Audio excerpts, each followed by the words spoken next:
నేను కేటీఆర్ను అంత సీరియస్గా తీసుకొని నీకు ఎప్పుడో చెప్పిన మేనేజ్మెంట్ కోటవాడు పిల్లగాడు పొద్దుపోయినప్పుడు వచ్చినప్పుడల్లా ఏదో ఒకటి మాట్లాడతాడని. కేసీఆర్ మాట్లాడితే డెఫినెట్గా మాట్లాడతా.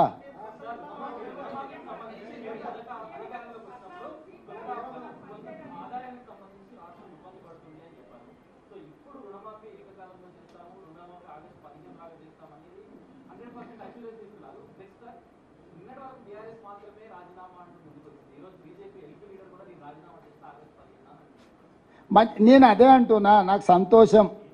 సిద్దిపేటకు ఇంకా మిగతా ఎవరెవరు రాజీనామాలు చేస్తారో ఆ ప్రాంతాలకు పట్టిన శని పీడ విరగడవుతుంది. 15 ఆగస్టు లోపల రుణమాఫీ చేసి తీరుతా. జూబ్లీహిల్స్లో ఉన్న పెద్దమ్మ సాక్షిగా నేను మీకు మాట ఇస్తున్నా.